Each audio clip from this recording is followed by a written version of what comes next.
성탄 예배를 수십 번을 이렇게 맞이하는 분도 계실 테고, 예수 믿은 지 얼마 되지 않아서 몇 번 아닌 성탄 예배를 드리는 그런 분이 있을 것인데, 어떤 모양이든지 오랜 경험을 가지고 있는 여러분이 있다면 여러분에게 주신 참 아름다운 신앙의 추억을 되살리는 그런 오늘날이 될 수 있길 바라고, 또 얼마 되지 않는 신앙 연수를 가진 분이 있다면 한 번 한 번 맞이하는 성탄이 여러분 생애에 아름다운 추억으로 차곡차곡 쌓이는 복된 예배가 될 수 있기를 주의 이름으로 축원합니다. 여러분, 오래전에 주님이 탄생하실 것이라고 예언이 되어졌고, 수많은 사람들이 주님 오실 때를 기다리면서 살았는데, 근데 정작 조상적부터 기다려왔던 유대인들은 예수님이 오셨지만 그 예수님을 메시아로 받아들이지 않고 끝까지 반역하고 거역하다가 결국은 어떻게 해요? 예수님을 십자가에 못 박아 죽이는, 세상 정권을 이용해가지고 예수님을 십자가 못 박아 죽여버리는 이런 일을 참 진행했는데, 그런데 성경에 보면 의외의 사람들이 주님의 성탄을 맞이하고 있음을 보게 되는데, 오늘 이 성탄을 맞이하는 두 그룹은 놀랍게도 굉장히 높은 위치에 있는 귀족들이 주님을 맞이하는가 하면, 또 한편은 가장 천하고 낮은 위치에 있는 한 그룹이 주님을 맞이하는 걸 보면서, 주님 오시는 성탄은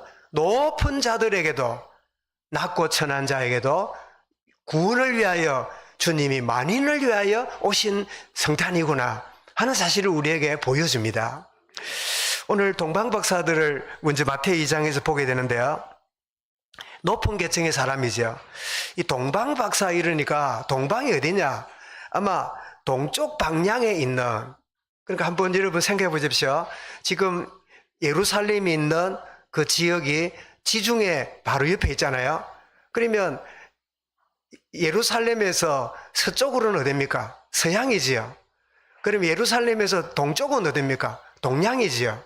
그래서 동양, 서양을 구분하는 구분이 예루살렘을 기준해서 그렇게 구분하고 있다는 사실을 여러분 아시지요? 그래서 서양, 동양 이러는데, 그럼 동양이면, 동쪽 방향이라면 어딜까 할 때, 그 당시에 동쪽을 지배하고 있었던 세계 최강의 나라 페르시아가 아닌가, 페르시아에 있는 동방 박사들이 왔다, 그렇게 추측을 합니다. 그런데 별을 보고 연구하다가 특이한 별이 나타나는 걸 보고 왔다는 걸 보니까, 그들은 아마 별을 연구하는 천문학자 혹은 별을 보고 점을 치는 점술가, 또 어떤 분들은 이들은 왕이다, 그래서 심지어 이 세 명이 주님을 축하하러 왔는데 이름이 다 있어요. 그 세 명의 왕들이 나와요. 그런데 이들이 주님 앞에 나와서 경배하고, 그리고는 가지고 온 예물을 주님께 드립니다. 그 예물 세 가지가 뭐였죠? 황금과 그리고 모략과 유황입니다. 여러분 한번 찾아보겠습니다. 이게 뭐 같아요? 이게 황금 덩어리예요. 이 한 덩어리만 있으면 여러분 막 평생에 일 안 해도 먹고 살겠지요. 황금 덩어리예요. 황금. 그 다음에 뭐지요? 이게 잘 안 못 보는 거죠. 모략이에요. 사람 이제 시신이 부패되지 않도록 유지하도록 만드는 그런 약이지요.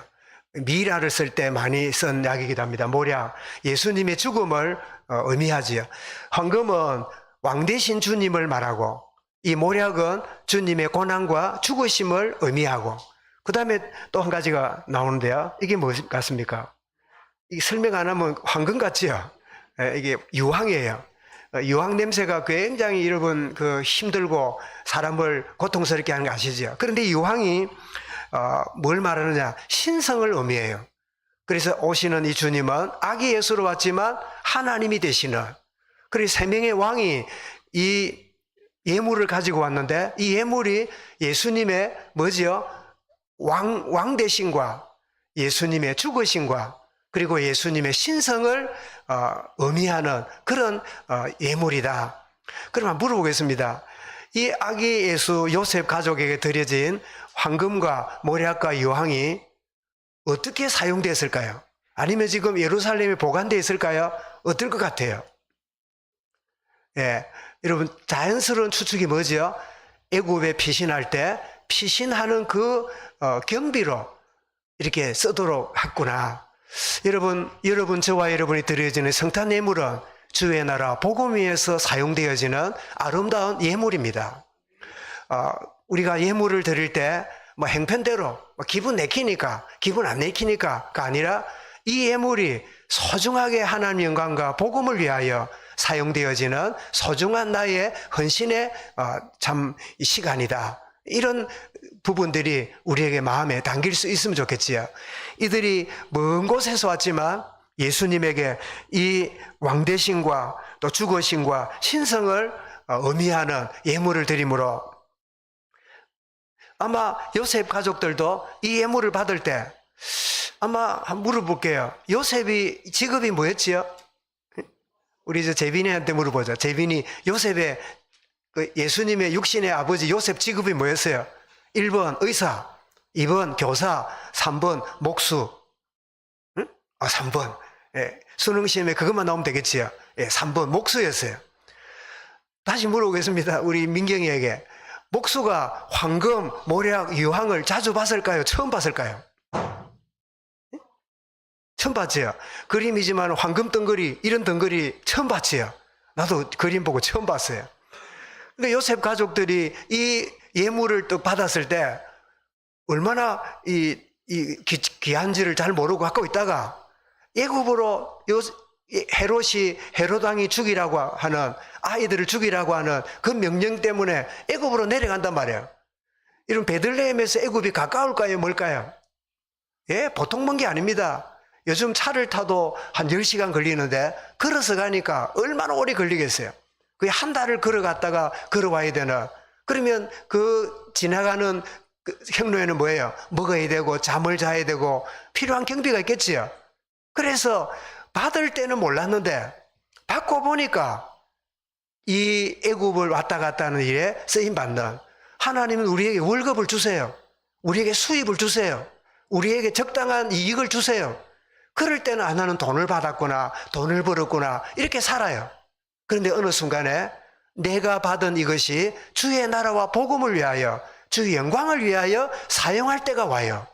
그거를 알고 쓰임받는 자는 하나님의 헌신된 사람이고, 아니야 이건 내 거야, 이거 내가 써야 돼, 누가 뭘 하든지 교회가 어떻게 돌아가든지 이거는 내 거야, 이래 사는 사람은요 미성숙한 성도예요. 아이들이 뭘 먹거나 뭐 이렇게 할 때 어떻게 합니까?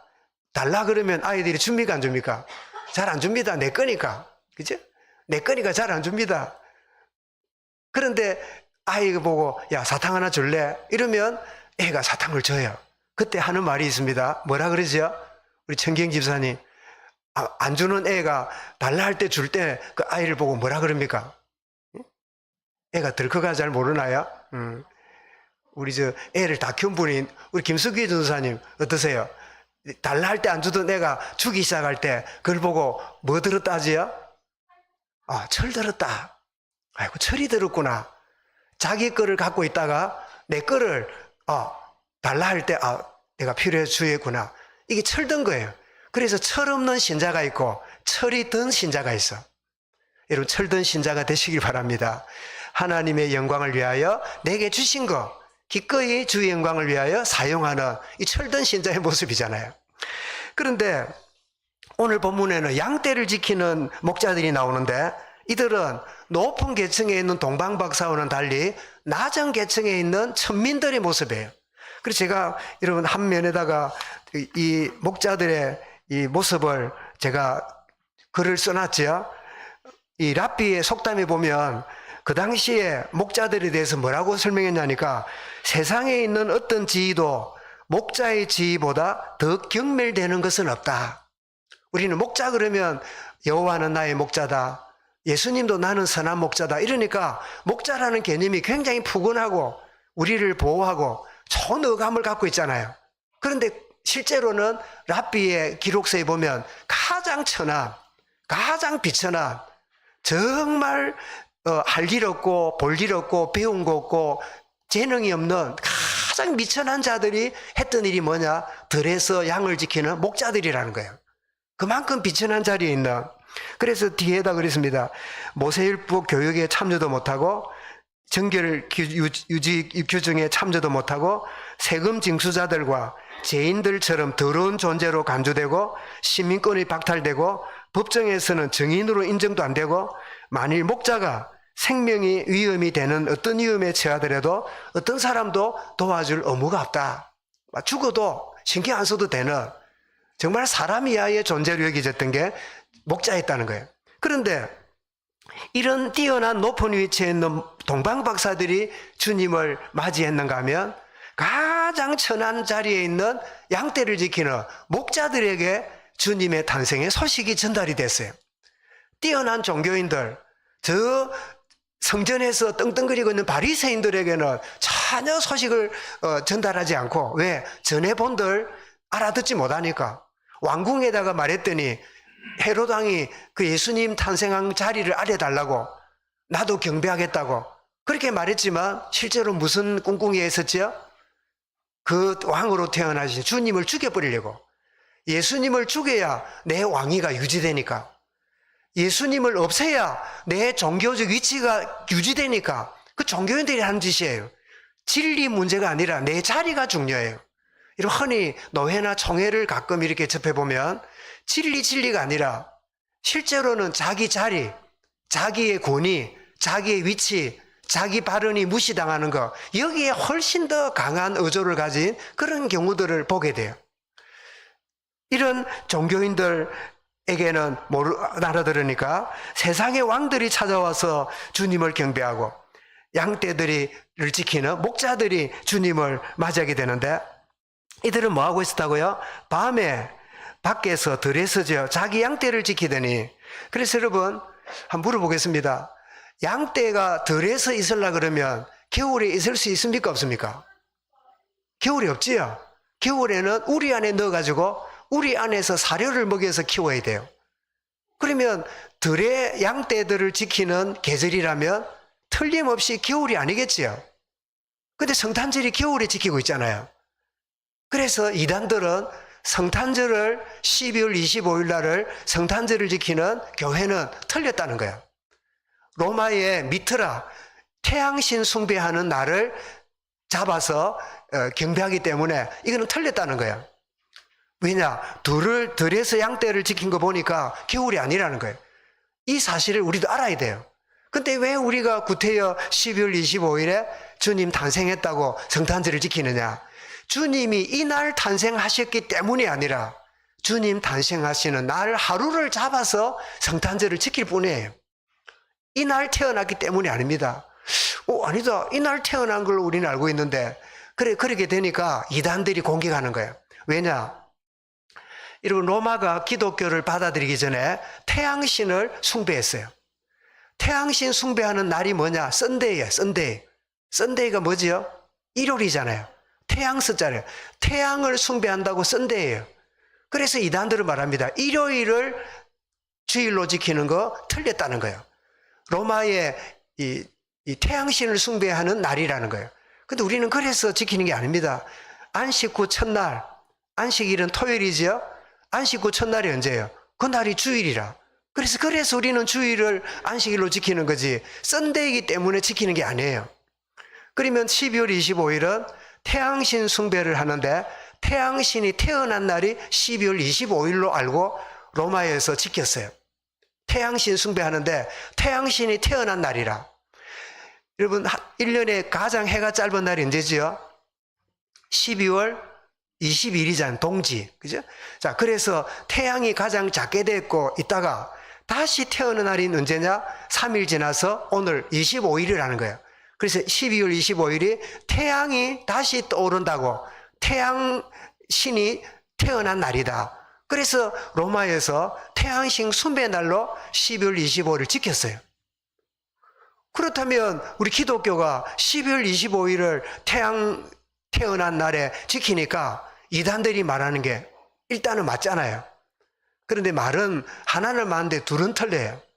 여러분, 로마의 황제가 로마 태양신을 숭배하다가 진짜 살아계신 하나님 만나고 로마가 기독교를 나중에는 국교로 받아들이잖아요.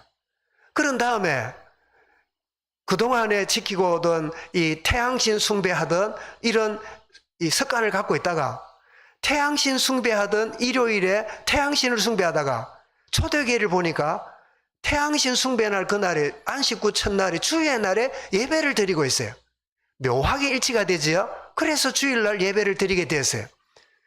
그런데 12월 25일 왜 태양신 태어난 날을 성탄절로 우리가 왜 받아들였냐? 여기에는 안타까운 불편한 진실이 있어요. 여러분, 로마의 황제가 기독교를 받아들임으로 이 박해와 고통과 어려움 없었어요. 저 카타콤에 있던 기독교인들이 다 지상으로 나와서 하나님을 마음껏 예배하고 경배하는 때가 되었어요. 그런데 한 가지 놓친 게 로마 황제가 기독교를 국교로 받아들이니까 황제의 영향이요 굉장히 교회 안에 컸어요. 예배당이 들어오면요 황제 자리가 따로 있어요. 귀족의 자리가 따로 있어요. 평민들의 자리가 따로 있어요. 성직자 자리가 따로 있어요. 교회 안에 들어와도 세상 원리처럼 그대로 유지돼요. 그래서 신부가 나와서, 그때는 신부를 안 하겠죠. 목사가 예배를 인도할 때 항상 황제에게 뭐 이렇게 축복하고 또 황제의 어떤 이 인사를 주고받고 그런 가운데 예배가 진행이 됐어요. 황제의 영향이 교회 안에 너무 컸어요. 그러다 보니까 이 성탄절 태양신 숭배 날을, 그러면 태양을 만드신, 태양신이 아니라 태양을 만드신 하나님께 예배하는 날로 삼고 성탄절 하면 되지 않느냐 하는 이 황제의 의견을 교회가 무분별하게 받아들였어요. 그래서 12월 25일을 태양신 숭배하는 태양신 태어난 날, 그날 그대로를 교회가 성탄절로 지키고 있어요. 그런데도 이거는 비진리가 아닌 이유는 주님이 봄에 태어났건 가을에 태어났건 여름에 태어났건 언제 태어났든 한 날을 정해서 주님 오신 날을 기념한다는 그 미만을 생각하면 돼요. 우리는 그러면 봄에 하자. 그래서 3월 25일 날 우리 진해 임마누엘교회는 성탄절 하자. 이러면 맞기는 맞는데 틀린 건 아닌데, 그래 하면 무슨 소리 들어요? 이단 소리 들어요. 이단들 저거 전부 다 우리는 12월 25일 하는데 꼭 구태여 3월 뭐 며칠 날 한다고 왜 들의 양떼를 지키는 거 보니까 봄이 아니겠냐 이래가지고 옳기는 옳은데 딴짓하는. 그래서 진리 문제 같으면 생명 거는데 진리 문제 아니면 어떻게 해요? 그냥 수용하고 넘어가는. 그래서 여러분, 이단들이 공격할 때 첫 번째 뭐라고 말하라고요? 뭐라라, 그러니까 또 잊어붙지요. 한번 따라하겠습니다. 나도 알아. 나도 알아. 이래 말해주면 이단들이 끔찍합니다. 왜? 대부분의 교인들이, 이단들이 설명하면요, 와, 그렇구나. 썬데이, 태양 숭배 날인데 주일날이네. 태양 신이 태어난 날, 이 날을 성탄절을 했네. 이래가고 헷가닥에 넘어가는 사람 많아요. 그러니까 첫 번째 뭐라고요? 나도 알아. 그래 놓고는 뭐라고요? 주일을 지키는 게 초대교회가 지켰기 때문에 이 날을 지키는 거고, 그리고 주님 오시는 날이 겨울이 아닌 거 나도 알아. 그렇지만 그냥 전 교회가 이 날을 정해서 축하하기 때문에 우리도 그러고 있을 거야, 있을 뿐이야. 그죠? 이단들이 말하면 어떻게 하라고요? 나도 알아. 말해줘야 돼. 그죠? 여러분, 주의 사자가 나타났습니다. 들의 양떼를 지키는 엄청난 소식을 전해줍니다. 너희를 구원할 구주가 나셨다. 호련히 많은 천군천사들이 나타나서 하나님을 찬양하는 이런 일이 벌어지면서 14절 뭐지요? 지극히 높은 곳에서는 하나님께 영광이요 땅에서는 평화로다. 이런 찬양이 퍼져요. 그래서 이 소리를 들었던 목자들이 얼마나 놀랐을까요? 천민으로 있기 때문에 좋은 소식은 들어본 적이 없잖아요. 항상 구박당하고 주인이 무시하고 주인이 억압지르는 그런 소리만 듣고 지냈잖아요. 그런데 그들에게 엄청난 소식을 들었으니 얼마나 가슴 벅찬 일입니까? 다 논란이라, 이 말은 경외심이 생겼다, 믿음이 생겼다, 그 뜻이에요. 그래서 그들은 그 길로 끝나지 않고 현장을 확인하려고 달려갑니다. 달려가서 보니까 말구유가 있고 거기에 빛이 비치고 동방박사가 예물을 드리고, 이런 장면을 난생 처음 이 목자들이 발견합니다. 한 번도 경험해 보지 못한 그 자리, 한 번도 상상도 못 해본 이 영광스러운 자리에 와서 그런 이후에 그들이 돌아갔다고 했습니다. 이런 목자들은 그 이후에 어떤 삶을 살았을까요? 어떤 삶을 살았을까요? 1번, 입국 다물고 살았겠다. 2번째, 그들이 보고 들은 이 이야기를 틈만 나면 사람들에게 말하면서 살았겠다. 1번일까요? 2번일까요? 틀림없이 2번이겠지요. 여러분, 하나님의 크신 은혜가 우리에게 임하면 1번, 입 다물고 사는 게 어렵다. 말하는 게 어렵다. 어떤 게 어려울까요? 예, 입 다물고 사는 게 어려워요. 왜? 말할 거리가 있는데, 여러분, 거꾸로 한번 물어볼게요. 이런 막 상처나 섭섭한 게 있으면 참기 어려워요, 쉬워요? 예, 어려운 정도가 아니라 미치고 환장하고 펄짝 뛸 만큼 어렵지요. 그죠? 어렵지요. 그죠? 뭐가 오면 막 말 안 하면, 그래, 어떻게 해요? 전화 돌리고, 또 연락하고, 만나고, 내 사정 들어봐라 하고 막 이야기를 하는 게, 말하고 싶은 게 있지요. 그렇다면 반대로, 크신 은혜가 예상하지 못한 축복이 하나님의 영광스러움이 내게 온전히 임하게 되게 되면 그걸 어떻게 해요? 참을 수 없잖아요. 그래서 이 이후에 목자들의 인생은 어떻습니까? 양을 키우는 목자 이 일은 부업이고 그들의 주업이 뭐로 바뀔까요? 내가 만난 그 영광스러운 복음의 이 비밀을 전달하는 게 주업이 되는 거예요. 사랑하는 성도 여러분, 여러분의 주업이 뭡니까? 교사입니까? 여러분이 뭐 어떤 하는 일을 하는 사업가입니까? 아니면 여러분 뭘 만드는 엔지니어입니까? 예, 그렇지요. 그러나 이 영광스러운 주님의 복음의 비밀을 아는 자는 그것이 부업이 되는 겁니다. 이 복음의 비밀을 전달하는 그것 때문에 하나님이 내게 이런 직장을, 이런 만남을, 이런 하나님의 이런 비밀들을, 이런 상황들을, 여건들을 내게 주셨구나. 이렇게 되면 여러분 주어진 직장에 얄궂은 사람이 있어도 힘들지 않아요. 여러분 직장 안에 여러분을 괴롭히는 사람이 있어도 그것 때문에 여러분이 흔들리지 않아요. 왜냐하면 더 중요한 게 내 마음속에 있기 때문에. 그죠? 이 비밀을 아는 게 복음의 이런 능력이고 복음의 비밀이지요. 그래서 여러분, 이후에 그들은 보고 듣고 확인한 것을 증거하면서 처음에는 목자들 속에서 전달했겠지요. 또 어떤 때는 주인에게도 전달이 됐겠지요. 주인에게 전달되면 또 다른 사람 전달됐겠지요. 이런 로마의 복음화가 되었는데 로마의 복음화에 복음받았던 계층이 누굴까요? 누가 로마의 복음을 받기 시작했을까요? 힌트로 여러분 누가가 직업이 뭐였죠? 누가복음 4등령 기록한 누가의 직업이 의사입니다. 그런데 의사인데 그의 신분은 노예였어요. 지금은 의사가 고급 직업이지만 옛날에는 의사가 아주 하천인이 하던 고름 짜고 피 짜고 하니까 그걸 아무나 안 했잖아요. 그래서 뭘 했다고요? 노예들이 의사를 했어요. 선생님도 누가 했을까요? 노예들이 선생님을 했어요. 자기들은 매미 같은 옷 입고 돌아다니면서 뭐 놀러 다니고 노예들이 아이들 가르치고 이런 일을 했어요. 그러니까 로마에 누가 복음 받았을까요? 노예들이 받았겠지요. 군인들이 많으니까 군인들이 받았겠지요. 그리고는 점점점 위로 가면서 귀족들과 왕들에게까지 복음이 전거됐겠지요.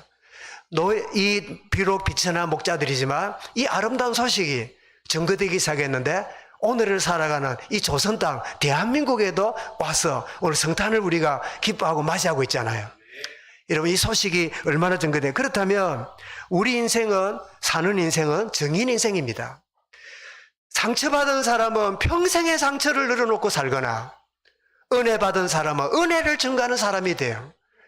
내 마음을 지배하는 게 무엇인가를 주님 앞에 열어보시기 바랍니다. 주님, 내 마음에 무엇이 지배하고 있습니까? 뭐가 지배하고 있어서 다른 사람에 영향을 주고 삽니까?